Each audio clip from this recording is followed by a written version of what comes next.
So, welcome everybody. Thank you for joining us for our penultimate presentation today on the SMPTE stage.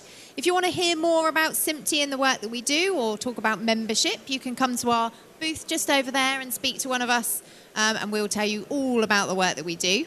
But I would now like to introduce you to Michael Armstrong, who is going to be discussing investigating the viability of automated quality control for subtitles, closed captions. Thank you very much, Michael. I'll hand over to you. Okay, so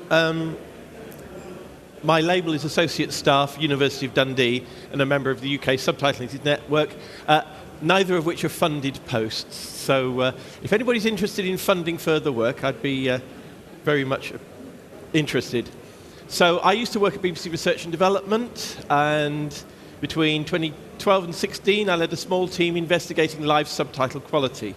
I took redundancy a couple of years ago, and I became aware of some of the improvements we'd made to subtitling during that time were no longer effective.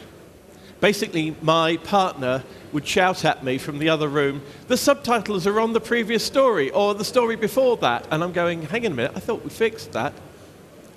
So I wanted to demonstrate the problem, but I needed to measure the problem over time, because you catch it when it's happening. So this talk is about television subtitles in the UK, also known as subtitles for the deaf of hard of hearing and closed captions. They're subtitles in the same language as the speech, with additional information such as sound effects.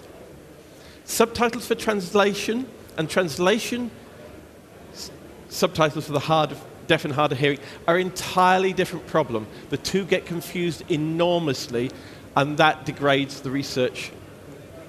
So quickly, how were subtitles made? They started off with manual typing on a QWERTY keyboard in the early days.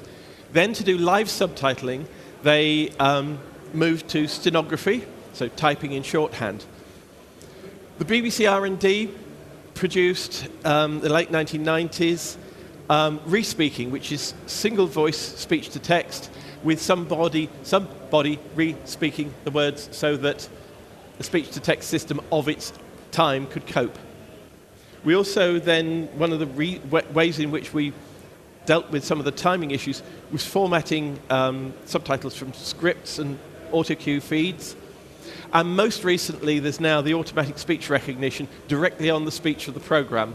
I'll come back to that and a rather spectacular change that's been brought about. So, the key problems with subtitles is timing. Live subtitles almost always arrive a few seconds behind the speech, sometimes a bit early, and word loss. Deaf and hard of hearing people are consistent in expressing their preference for verbatim subtitles. The problem for the viewer is that the omission and substitution of words disrupts the viewer's attention. And, of course, there's always the subtitles didn't turn up. So, over the years, there have been manual exercises in subtitle quality monitoring. They've mostly focused on word errors and have had small sample sizes in like 10 minutes or 5 minutes of program. The most notable one was run by Ofcom and the University of Roehampton in 2014-2015, which used 10-minute clips of, I think it was 3 different genres, tested at 6 monthly intervals over 2 years. So it's a 10-minute clip, and then 6 months later, another 10-minute clip. Extremely sparse sampling. We went, you must be joking. Questionable methodology. It was actually an untested set of methodology. And the high costs which were imposed on the broadcaster caused a severe backlash. One of the things I did was get a trainee, actually recent graduate, and go, can you take a feed of teletext subtitles off of DSAT and see what you can do with it? And what we demonstrated was 24 hours a day, 7 days a week, monitoring of subtitles. The top line is the plot of words per minute on a 1 minute average. And then the next few lines are whether or not the subtitles are snake, i.e. word added one at a time, or whether they're block, And that, at the time, that was an indication of whether they were live or pre-recorded, and then information as to whether the program was live or pre-recorded, because that was one of the things, was pre-recorded programs with live subtitles. Big complaint at the time. And then the bottom line is the subtitles position on screen. And that was just kind of like, look, this is what you could be doing, but that work was brought to an end fairly swiftly, and I was moved on to other work. So I've always had this thing of, what if we add speech to text to this? The modern engines are not 100% accurate, although they're getting very good, and will interpret some speech content differently from the way a human subtitler will do it. But they can give accurate word timings and a reasonably accurate word count. So I've used a modified version of OpenAI's Whisper, which is the leading freely available speech-to-text engine, and it runs offline, so you're not uploading anything to the internet. A modified version called Whisper Timestamps, which fixes the problems that Whisper has of timing drift. So the problem is speech-to-text still contains errors, but they're likely to be different from those in the TV subtitles, different processes. So by comparing the two, we can expose some of the problems with subtitles, particular timing and word count. So I've written this in Python 3, and it runs offline, as I said. The test material is transport stream recordings from the UK FreeSat services, which carry teletext subtitles. They are text. I don't have to do anything fancy to recover the subtitles themselves. The audio track and teletext subtitles are extracted using a program called FFmpeg to a WAV file for the audio, and the subtitles are as an SRT file. I've been a bit lazy. I can't do color and things like that, but it's good enough for this purpose. The audio is then passed to Whisper to produce the transcript. Now, this is where the problems start. Subtitles are not structured data. They describe the display of text on screen. You can have two subtitles, one after the other, butted together with the same text, and it looks like one subtitle, but in the stream, there's two. They contain repetition and non-speech elements, need to be separated from the speech content. The name of the speaker, the content warning. The subtitle file is, so I convert the subtitle file into a structured data format where the repeats are removed and the non-speech components are stored separately. This is not 100% reliable. This is a whole issue, is that you're not going to get this always right, but what you can do is get it good enough to find out there are problems. So the thing is, to measure the timing, you have to basically take two broken zips, which is the transcript from the speech-to-text engine and the subtitles, and find the alignment. Now, with good material, this is easy because you've got almost all the words and almost all the timings are correct. However, as the subtitles and the audio quality decline, the difficulty increases. Here is your list of things that go wrong with subtitles, some of which I have found. By the way, I've uploaded the slides to the web. There's a QR code at the end, so you don't need to. The timing of the subtitles and transcript may not match. Well, that's what we're measuring. We expect that. Subtitles may omit many of the spoken words. We expect that. There's word errors in both. Okay. Now you get to the things that start to emerge. Spelling differences between the subtitles and the transcript. One produces UK spelling, the other produces American spelling. Okay. Numerals versus number words. The words in the subtitles can be in the wrong order. It's a characteristic of re-speaking. Goes in one ear, comes out with the words reversed. Long sections of the subtitles can be repeated. Literally 200 words just come out. Question Time on a few weeks ago did that. Really weird. And subtitles can get stuck. This is a classic one. The bottom line is a stuck line from a previous opt. So from the national news, and this is the local news, and this is snake subtitles carrying on. De-repeating that is a nightmare. Currently, I don't succeed. Live subtitles can contain corrections, and there are different formats for the corrections for different subtitle providers, different broadcasters, even in between individual subtitlers. You get non-speech utterances, children's TV, great fun. You know, you're just not going to align that. And speech or singing contains lots of repetition. Singing itself is quite difficult. Also, you don't want the software falling over because the channel has no subtitle stream, or the program with no subtitles, divide by 0 errors, or programs that contain subtitles but no speech. ITV1, 5 o'clock in the morning, ambient music continues. And then you have occasionally you have a program with completely the wrong subtitles. Quest, yes, it did happen. I have the recording. So, to get the alignment process right, and given that some of the delays in the subtitles are several minutes long, I take 4-minute sections of the subtitles and the transcript and look for the longest string of words that matches in both of them. And in some cases, I get over 200 words matching. I was staggered by that, but you know that's a good match. And then you go for the next shortest, get down to about 20, and you're fairly safe. After that, the same 15 words can occur, particularly in parliamentary language. So then what I do is now what you've done is you've got blocks that match and unmatched gaps.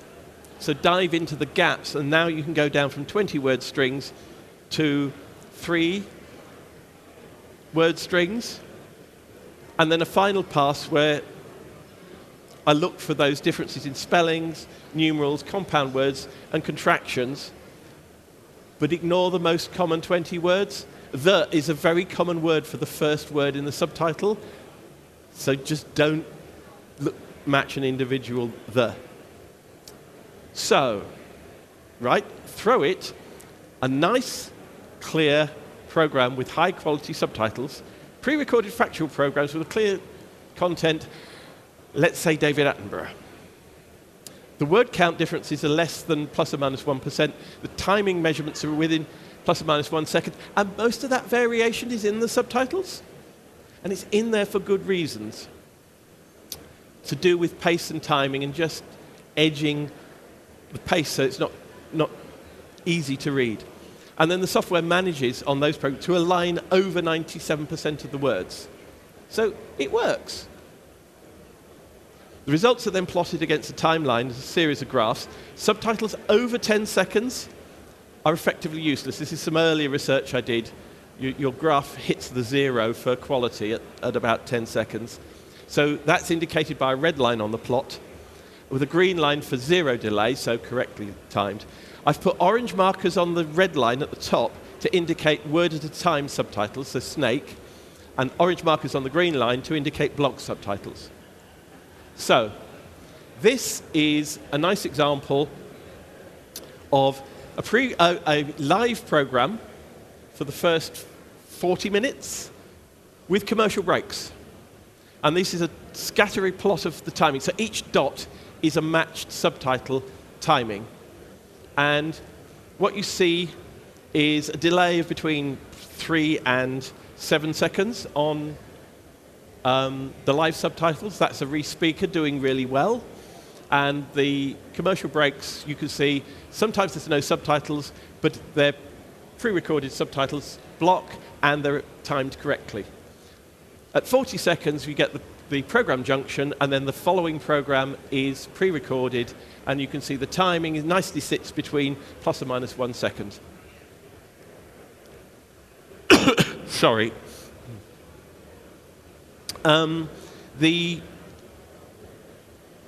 You can take a 1-minute average of the timing, which is useful for spotting trends, step changes in delay, particularly in live subtitles. You can see the changeover between two subtitlers. And that's the same pattern, the same program. And here is the number of words in each minute. The transcript is the yellow dots, the orange dots, and the plus signs are the subtitles. So during the live program, there is a slight difference between the word count, but the subtitle is doing pretty well. For the pre-recorded program, the two lines almost match, which is what I'd hoped for. During the commercial breaks, things get a bit chaotic. In the first commercial break, you can see there are lots of commercials with no subtitles. In the second one, the transcript fails because of poor quality audio, probably lots of loud music or strange voices. So that's what a good set of subtitles looks like. However, some channels regularly broadcast subtitles over 10 seconds late. Occasionally many times that. I've also found examples of subtitles being broadcast early and subtitles that admit around half the words. This is Snake word-at-a-time subtitles. And you can see the 10-second delay line. Now we go all the way up to over a minute late. I couldn't believe this when I first saw this come out. Right, okay, I'll go and look at it. What happens is you can see just after 15 minutes, the delay is about 20 seconds. So I'm watching this, and the subtitles freeze at that point. They freeze for 42 seconds, and then they're 62 seconds late. And they resume with the next word. No idea what's going on. But that pattern of freezing and then catching up and freezing and then catching up is characteristic of this particular broadcaster. Now here's the really sad one. This is block subtitles, so a bunch of pre-prepared blocks of subtitles that the subtitler is playing out. And this is a pre-recorded section of a program, and at about just 34 minutes, they start playing out the subtitles, and they play them out too fast. Then they stop. They get to a minute early, and they go to a minute late, and then they catch up again, and they repeat this throughout. And it's put all the subtitles against the limiter, go and make a cup of tea time, I think. It's not just pre-recorded programs that give you problems with timing. This is a program where somebody edited it without changing the subtitles. Took 4 seconds out of the program, the last 7 minutes, all the subtitles are 4 seconds late. And it went out twice. I saw it go out both times. The feedback from the particular broadcaster was our processes sometimes missed this. Yes. Now, this one's really sad. Now, I'll come back to this. This is mid-morning magazine programs on mainstream telly, and it's unstructured interviews with some pre-prepared blocks of subtitles in it. The subtitler is absolutely struggling. People talking over each other. Word rate of the speech over 200 words a minute. The subtitles are barely reaching 100. You can see it levels out a bit. The dip is the commercial break. But this is common for mid-morning magazine programs because of their format. Also, archive programs, back in the day, ITC recommendations, no more than 120 words per minute. The result was subtitles didn't contain all the words. That was the instructions. So if you're repeating something from before 2010, you'll get some of this, but you go back to, this is 1988, you go back to about 1995, and this is how they come out. So when you repeat these, as this went out in the last year, the subtitles are almost unwatchable, which is really interesting that we thought this was good subtitles. Recently, I've done some 24-hour plots. Delay is now plotted as 1 minute averages to keep the number of plots down. Word rate is 5-minute averages. And I've managed to add program names, so the EPG data to the plots. And I also do a log file so I can quickly look for other problems. And then I saw, and it was triggered by this. So, this is BBC News. It's a plot of the delay on the 13th of November. And you can see the normal variation in delay. Some of the subtitles are block, some are word at a time. And at 2 o'clock, it goes to a 4-second delay. constantly.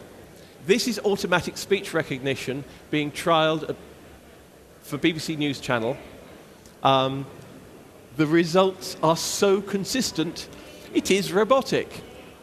But it works. The difference is that it's always word at a time, and there are problems with it. Speaker recognition is poor, so the color patterns go wrong, and it's not very good at punctuation. Oh, and by the way, feed it Welsh and all sorts of strange things come out, as happened during the local elections coverage, because the Wales results are declared in 2 languages.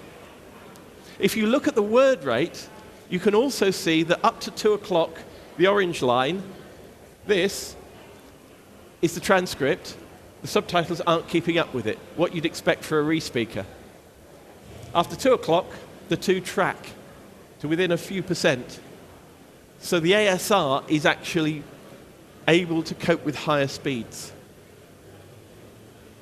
Then this is BBC One delay. It's a weekday, and you can see now, you can start to see the pattern of the broadcasting. So that platform of 4 seconds is BBC News being rebroadcast. Then you go into breakfast, followed by morning live, where you've got a mixture of pre-prepared and re-spoken subtitles.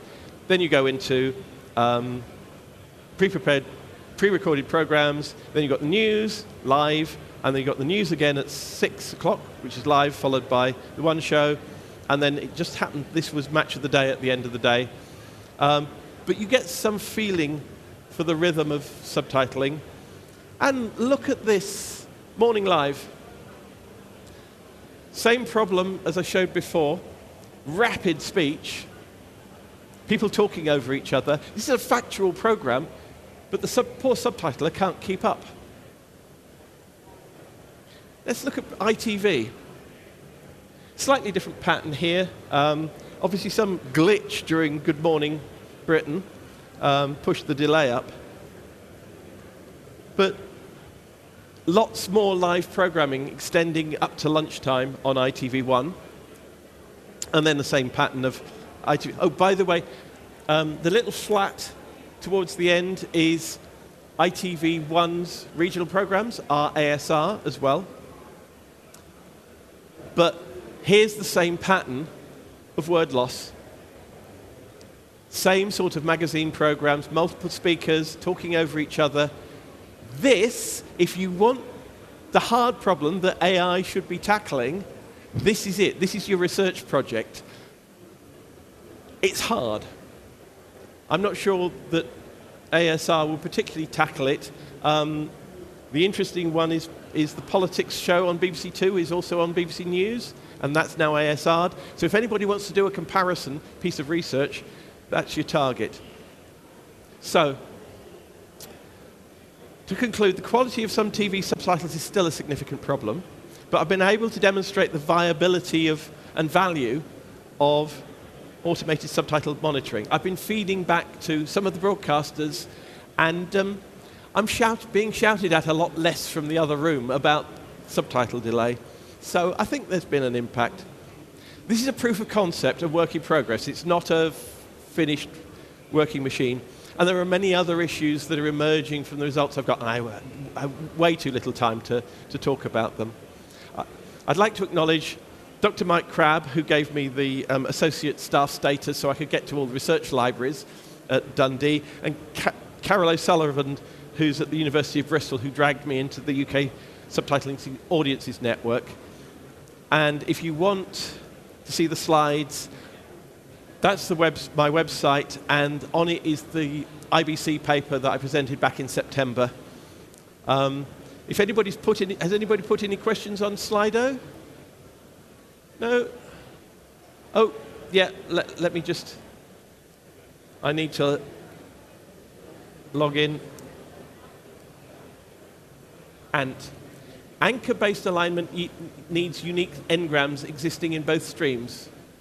What is the empirical breakdown? Oh, so you're thinking of taking a script and aligning it. I would guess that you would flywheel. You know roughly the speech rate coming from the speakers. So unless it violently changes, from like 220 words a minute to 100 words a minute, you can flywheel through and then adjust later. Engineers would call it a phase-locked loop. You keep the wheel spinning and then you adjust to that. And I think that's an interesting one when you get to the ASR subtitling. If you've got ASR subtitling working and you've got scripts that you can turn into block subtitles on the whole are preferred to word at a time, so why can't we queue out those blocks using the ASR as the guide? But that's always a systems issue. Once the complexity increases, the chances of it going wrong increases and the costs of the installation and maintaining it continue. Is that everybody? Okay. Thank you very much.